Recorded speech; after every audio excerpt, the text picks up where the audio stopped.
Good morning. I'm Marion Ryan, the District Attorney of Middlesex County. I'm very happy to be joined here this morning by Suffolk County District Attorney Rachel Rollins, Wendy Waynes, the Director of the Committee for Public Counsel Immigration Impact Unit, Anthony Benedetti, the Chief Counsel of CPCS, Gladys Vega, the Executive Director of the Chelsea Collaborative, Yvonne Espinoza Madrigal, the Executive Director of Lawyers for Civil Rights, and Orrin Nimney from Lawyers for Civil Rights, as well as David Zimmer from Goodwin. We are here because just a few moments ago, joined together as plaintiffs, we filed a lawsuit in the federal court. A lawsuit which we believe to be a first of its kind, collective plaintiffs. This lawsuit seeks a declaration from the court that the written ICE directive, which authorizes the arrest of people on civil charges using the courts of the Commonwealth, is unlawful. It also seeks a finding that the policy in place and being enforced by ICE violates both the constitutional rights of individuals to access the courts and the long-standing federal and Massachusetts common law privilege that against such arrests. We seek an injunction directing ICE to cease making those arrests who every single day when the courts of the Commonwealth open come to court seeking help. They may be there as the victims of a violent crime. They may be there as a witness. They may be there as someone who's been charged with a crime. They may be there seeking some other form of help, guardianship for a family member, protection from a landlord or an employer, or protection from an abuser in their own home. To the extent that the practices of ICE in apprehending them while they are coming, going, or exercising and conducting their business in the court has chilled their right to do that, that is an assault on our justice system. It is one which cannot continue. For me, this lawsuit is really about two things. As the District Attorney of Middlesex County, my core mission is the protection of the public safety of the 1.6 million people in the largest county in this state. Our accomplishment of that objective usually lies in the prosecution of criminal cases. In order to do that effectively, we must rely on the cooperation of witnesses, victims. We need to have present in court those who have been accused as well as their witnesses. Asking anyone under any circumstances to engage in that process, which at its best day is frightening, confusing, and time-consuming, is difficult. To ask people to engage in that process with all of its complications when they themselves fear that their very coming to court will cause them to be whisked away by ICE, or perhaps even more tragically, when they fear that their coming to court will lead to actions of ICE which will disrupt and tear apart their families, makes our prosecution of cases more difficult and in many, many cases impossible. Because what then is the result? And these are real results, and you'll hear about some of these examples. The result of this fear that keeps people from exercising their right to come to court is that victims suffer in silence. People continue to be abused in their homes. Witnesses who may have seen something happen to any one of us or a member of our families, randomly been in a place where they saw something, are forced to choose between the protection of themselves and their family and their civic duty to come forward. Offenders often choose not to take the risk and do not come to court to have their case resolved. And this is the public safety piece that is so critical. Because when we cannot hold anyone accountable for their actions, let me be clear, that is not justice, and not one person in this Commonwealth is safer because of that practice. And having spent my career as a trial and appellate attorney in courts across the Commonwealth, I believe firmly in the sanctity of our courts. That is precisely why the plaintiffs today have chosen to use the court to file this lawsuit to put an end to the practice of ICE. Let's just remember, and it's becoming somewhat harder to remember this, one of the primary reasons that the United States of America enjoys the position of respect, which it does on the world stage, is precisely because of its respect for the rule of law and for what have been, for over 200 years, the hallmarks of our court system. That is a culture of fairness, of impartiality, and civility. Over 200 years. That is who we are. And yet, over the last 2 years, due to these practices, we have seen that culture replaced by something truly frightening, and that is the culture of fear. All actors in the court system have a role to play in resolving and restoring that culture and clarifying who we are as Americans. It's that sense of fairness and, above all, our commitment to the shared values and the shared belief in that traditions of our court that has led us in this unprecedented filing to bring together prosecutors, defense counsel, community members to file this lawsuit. We have been working on this lawsuit for over a year. Its filing this morning would not have been possible, both for District Attorney Rollins and myself, without our partners here at Goodwin. We owe you a great debt. Goodwin has taken on this case as a pro bono effort. We are grateful for that. As I just said, we've been working on this lawsuit for over a year. So it's important to note that it stands separate and apart from other cases that occurred in the federal court last week. However, that case itself demonstrates the need for what we seek here today, and that is a clear and formal ruling from the court as to what the culture of our courthouses will be. I am proud to stand here today with the other plaintiffs in the defense of the sanctity of our courts and the protection of the public safety. I now turn the podium over to my colleague, Rachel Rollins, the District Attorney of Suffolk County.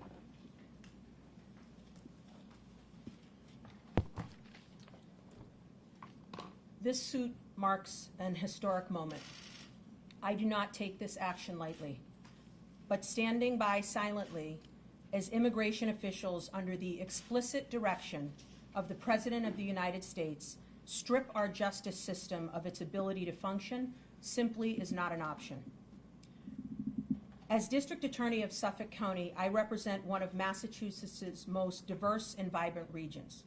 Since taking office, I've watched serious criminal cases against individuals accused of violent, heinous crimes grind to a halt because of a civil arrest by ICE. As prosecutors, we cannot fulfill our statutory obligation to victims of crimes when ICE unilaterally engages in civil arrests. Our legislature here in Massachusetts, under Mass General Laws section chapter 258B, created a Victims' Bill of Rights, which could be violated every time ICE conducts a civil arrest and removes someone from a courthouse without our knowledge. Who is responsible for telling that victim that their case will not be moving forward, that we don't know where their rapist is, that they will never have a chance to confront the individual accused of hurting them or their loved one? ICE isn't making those phone calls. ICE isn't sitting with those victims. We are, as district attorneys. It's difficult enough to convince a traumatized victim or witness of violence to cooperate in a criminal case. They often face intimidation and fear in the wake of such offenses. That fear should never be exacerbated by members of law enforcement. Shamefully, that is exactly what ICE is doing. When federal immigration authorities place themselves inside the very courthouses that vulnerable individuals rely on for help and justice, it creates a chilling effect and an even greater sense of fear. Not only are people afraid of violent offenders, but they are also terrified of the authorities. These actions do nothing to further public safety or the rule of law. In fact, as we've laid out in the suit filed today, ICE's directives violates multiple well-established legal principles. I have made clear time and time again that I take no issue with immigration officials removing a non-citizen convicted of a serious felony after that individual has been held accountable and served their time. I am not asking, nor am I intending to interfere with the federal government when they engage in and exercise their lawful authority. I simply ask that they pay us the same respect and not interfere with ours. Thank you. Wendy Waynes from CPS will be next. Thank you. I'm Wendy Wayne. I'm the director of the Immigration Impact Unit at CPCS. The Committee for Public Counsel Services is the Massachusetts Public Defender Agency, and we are responsible for representing all indigent individuals who have a right to counsel in Massachusetts. Here are just a few examples of how ICE officers have been invading our state courthouses and obstructing the administration of justice in Massachusetts almost daily for the last 2 years. A critical eyewitness is too afraid to come to court to testify. ICE officers mistakenly arrest and handcuff someone in a courthouse, then have to find a handsaw to saw off his handcuffs because they lost the key. ICE agents are overheard by members of the public telling someone they're dragging out of a courthouse that they are not kidnappers. State court officers are forced to intervene during an ICE arrest in a courthouse lobby, which onlookers think is a civilian fistfight. ICE agents yell threateningly at a court interpreter, demanding to know what she interpreted between an attorney and his client. Our courts are places where individuals, regardless of income or influence or status, must be able to seek justice, to exercise their constitutional rights, to seek safety from physical harm or compensation for economic harm. Access to state courts is absolutely vital to a functioning and fair society. We are not challenging ICE's ability to enforce immigration laws. We are challenging where they do this enforcement.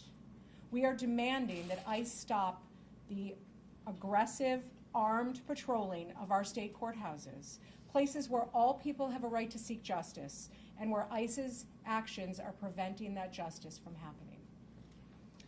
Now I'd like to introduce Gladys Vega, Executive Director of the Chelsea Collaborative. Thank you. My name is Gladys Vega from the Chelsea Collaborative. I lived in Chelsea for approximately 41 years. I have done a lot of work within the immigrant community. I have never had a problem accessing the court system. I have never had a problem convincing our families that if they were victims of a crime, to go to court because you have access to justice. That is not the case right now. The real situation right now is that people are afraid.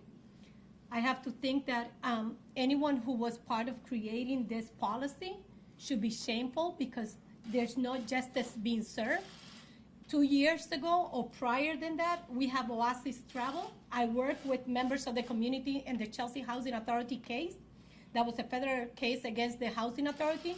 A lot of people went. Many moms that were undocumented went to the courthouse. They had no problem testifying of what they saw. That is not the case now. The case is that we see 3 to 5 cases a week.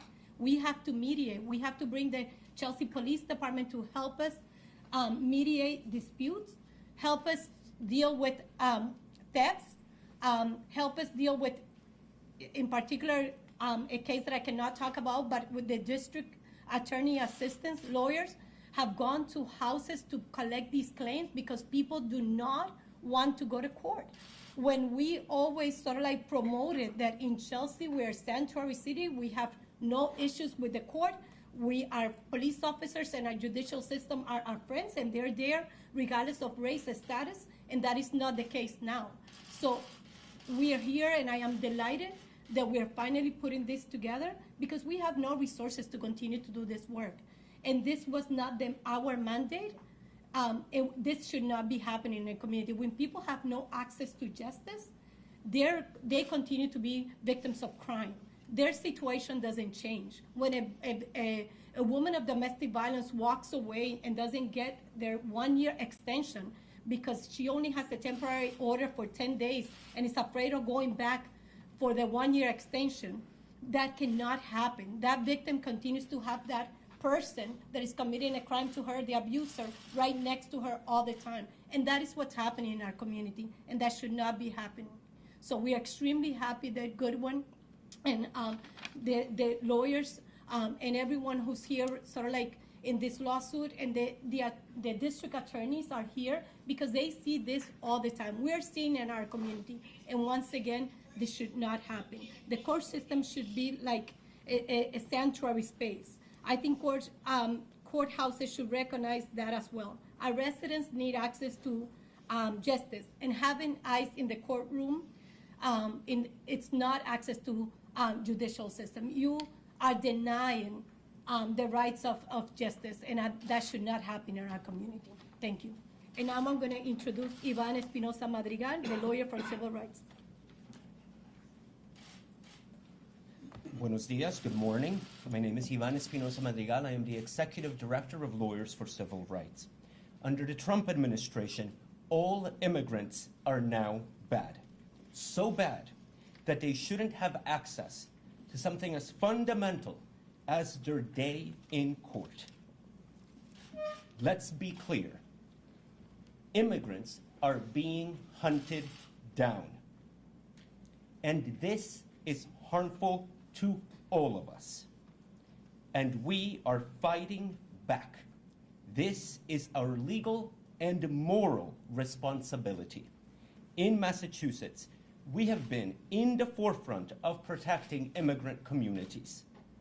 At Lawyers for Civil Rights, we were the first organization in the country to sue to protect sanctuary cities, the first to sue to save temporary protected status for Central American immigrants, and now the first to sue to stop ICE arrests in courts. And we are extremely proud to join forces today with Goodwin, District Attorney Ryan, District Attorney Rollins, CPCS, and the courageous Chelsea Collaborative and its membership, on behalf of whom this lawsuit is being filed. This case creates a blueprint for advocates across the country who want to protect immigrants and make sure that we can hold down the line as excesses from the federal government challenge our families and the safety in our communities. Thank you for being here this morning. We'll take some of your questions. Isn't ICE just following immigration law by doing this? ICE has issued a directive, which is a written directive, which they are following, that allows them to avoid both the constitutional right to access to the court, as well as what has been recognized as a long-standing common law privilege, both in the federal court and in Massachusetts state court, that one has the right to go to, do your business at court, and return from court without being subject to arrest. DA Ryan, in 2017, the Mass Trial Court passed down that directive to the courts to say we have to follow this. So what's changed? Why is the Mass Trial Court supporting this in 2017 and now you're no longer? That's a question for the trial court. And also, how many witnesses and victims are being targeted by ICE? I mean, not defendants, not offenders. How many witnesses are being detained by ICE? As you heard a few examples, and I'm sure DA Rollins would agree, we see a number of individuals who are helpful and cooperative at an early stage and then become uncooperative as the case wends its way through. Remember, many of the people that we are talking about come from countries where the government truly is not their friend. They do not see a big distinction between the district attorney, the police, and national immigration authorities.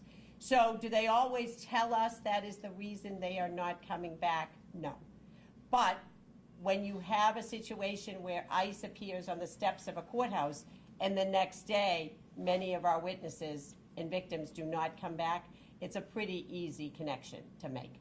And in the case of last week, the ADA that was there anything the ADA could have done to intervene in the case with Judge Joseph? As we've said, this case is different from that. As you will note on the tape in that case, the DA indicated that the enforcement piece, and we are not challenging the right of ICE to conduct their business. That's what's important.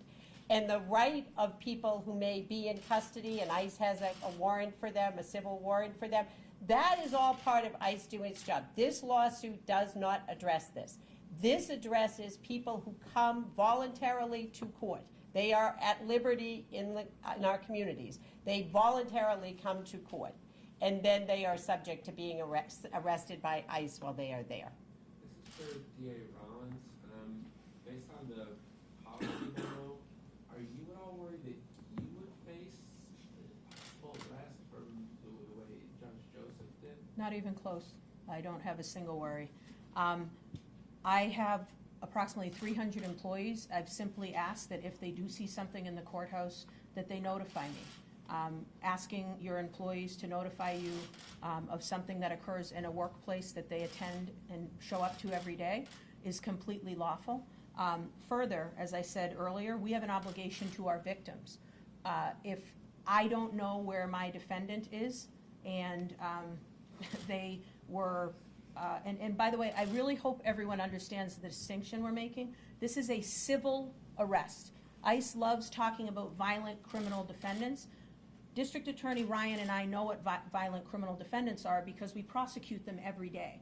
And the people they're in fact taking that are defendants, they are our violent criminal defendants that have yet to be held accountable, yet to have their day in court.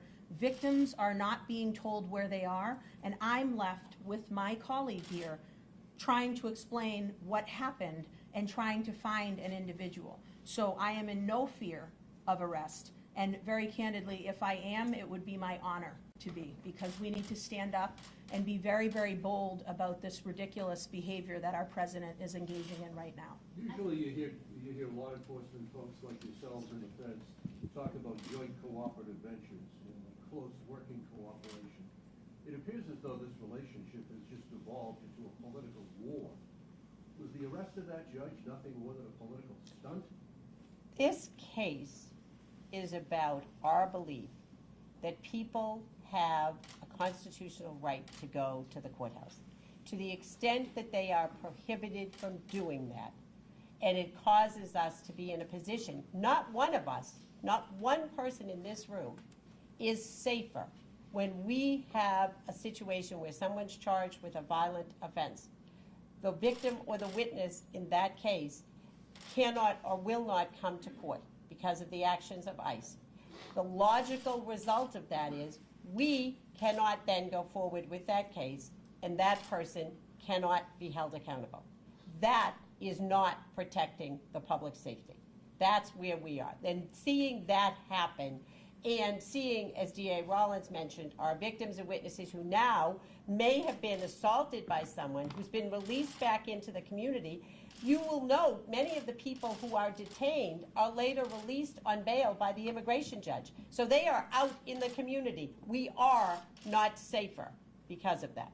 Has your Sir, if I relationship could with just- federal prosecutors, your working relationship, been fractured beyond repair because of politics? No, I used to work in that office. I have a deep respect for U.S. Attorney Lelling. You saw me stand next to him and his wonderful team with the Jassy Carrera matter. We are being respectful, and we're filing a lawsuit. This is the way we operate when we think something isn't fair or just. We've used the systems available to us. I have no problem. We can disagree without being disagreeable. Do you blame the U.S. Attorney? Do you blame the Attorney General? Do you blame the President? Where does the responsibility lie for what's happened? The directive has been issued by the Department of Immigration Control and Enforcement. How that evolves or who has responsibility for that, I think we all have a view about that. That is a separate, view? that's a separate question. That obviously one assumes that people don't do things without approval from whomever they report to. Maria's been waiting forever, yeah. The SJC shot down a similar request last year. How was this different from that? Part of that, I signed on to that petition seeking an order from the Supreme Judicial Court. It is our belief, based on the ruling in that case, that where we needed to go was to the federal court. That's why we have this morning filed this complaint. Counsel, can I just follow up on that? I just want to say that the SJC, the single justice who heard that case, did acknowledge that Massachusetts courts have had, that these ICE arrests are impacting the administration of justice and access to justice, and that Massachusetts, under Massachusetts law, there is a long-standing privilege protecting people from civil arrests when they're trying to come to court. But the single justice said that it was more appropriate that this case be heard in the federal courts. And to piggyback on that, what responsibility does the trial court have here? Have you gone to the trial court the way that immigration advocates in New York have successfully to get changes passed to a policy where ICE would not be allowed in court unless they had a judicial warrant? I mean, I think that ultimately, because ICE officers are federal immigration agents, that enforcement needs to be done in federal court. I mean, the New York policy is wonderful, and the New York courts have stood up strongly, and I hope very much that ICE officers abide by that and do not arrest people in the courthouses, but if they don't, that may very well end up in federal court as well. In addition to that, just to note, that policy covers the inside of courthouses. What we're seeing every day is people being arrested before they come into court, when they're getting out of their cars in the parking lot, in the steps outside the courthouse, so that they just never show up in court and people don't know what happened to them, sometimes for a few days, if they're taken in immigration custody, until they have a right to make a phone call. So doesn't the Massachusetts trial court, should they show the same, because you put the word strength that the New York trial court did? I think that's, as DA Ryan said, I think that's a question for the trial court. Did you try to get any other DAs in the state on board, or are they not on board with this? We can speak, DA Rollins and I speak for ourselves, obviously, with respect to the litigation we've been working on this case for well over a year now. And I took office January 2nd. On January 7th, there was an incident in the public area of Suffolk County Courthouse, Superior Court, and I made a phone call to the Attorney General immediately to say 5 plainclothes individuals just dragged somebody into an elevator while he was yelling for his lawyer. I want to file an injunction or do something, and I immediately was placed over in the very capable hands of Goodwin Proctor, CPCS, Lawyers for Civil Rights, and DA Ryan. So I picked up the phone the instant something happened and got involved. Approximately how many cases have been impacted? Is there a number that you can? Well, you can see from the complaint, there are probably 15 or 20 cases that are cited in there. When, as I mentioned before, we don't always know. That's why people don't come back. We have seen at least 2 cases where cases were actually interrupted during the day, either at the break or at lunch, when during that period of time someone disappeared, a necessary party disappeared from the courthouse, and we weren't able to go forward. So if you're successful with this,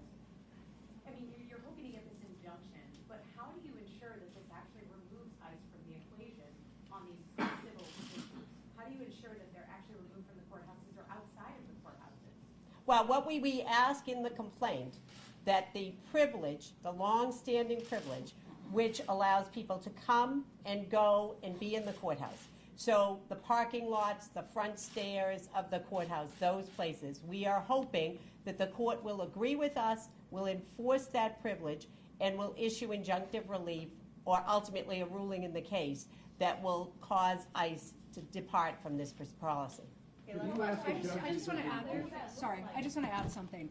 Just as far as the numbers, we do not have sort of concrete numbers because there are many different influences and many different factors that may cause somebody not to come to court, both criminal defendants, witnesses, victims, and cases. But I will say the CPCS Immigration Impact has been receiving several calls, at a minimum, several calls per week for the last 2 years from defense attorneys about their clients being arrested while they were trying to come into court, about, I don't know what happened to my client, it took me 2 days to find him, and those are just criminal defendants. What I don't know if we have made clear enough is that the chilling effect that this has when the reputation in communities is that ICE is patrolling the courthouses. Chelsea District Court for a long time has had the reputation that ICE is outside the courthouse several times per week, inside the courthouse several times per week. So what risk do people want to take if they are afraid of a civil ICE arrest of coming to the courthouse to seek justice? And Have you just asked to the your point, justices hold of on, the just to judges? your point, sir, that's why I want my staff to tell me when things happen, so we can, I don't know what just happened here. I apologize. But my point is simply, that's why I'm asking my staff, they're not to obstruct, they're not to get involved at all. Simply call and let us know so we can have an accurate account. And Chelsea District Court is in Suffolk County. We are also looking at those numbers with the Chelsea Collaborative as well. What you see in the complaint as well is that from the Chelsea Collaborative, the number of cases where people should have been in the courthouse seeking redress from either actions by their employers or their landlords or someone else, they're now handling, I believe the number is 3 to 5 mediations a week. That is an attempt, to be clear, that is somebody can't go to the courthouse to get relief.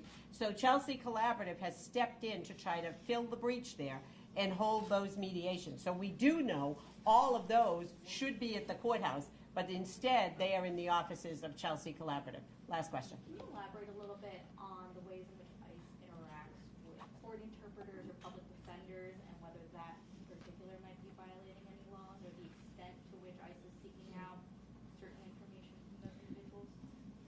I don't know that I can address specifically, each example is different as to whether they're violating certain laws, but for some of the examples we have, which shows the disruptive nature of ICE civil enforcement in the courthouses, is asking court interpreters, tell me what you just interpreted. That's attorney-client privilege.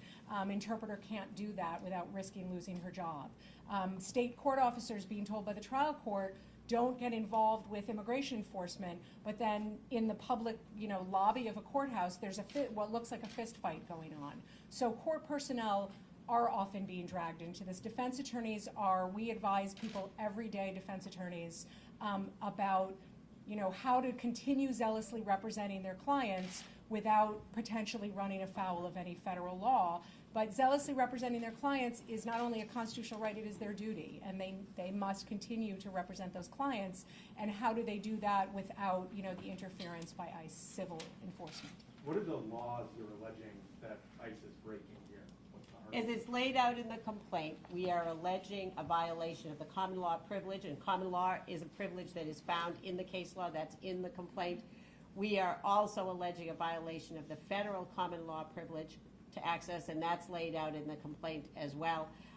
And we seek that injunctive relief based on a number of cases that the harm may be irreparable, and the only way to prevent that harm is for the court to ask. Thank you all for being here. Have you asked the judges to stand with you, the administrative, level of the justice system or the justices of the SJC, to take a stance in support of this judge, to take a stance and say something publicly that they're either with you or they don't want to get involved? Again, a question for the trial court. Is there any upper Thank you. ballpark for the Thank you very much.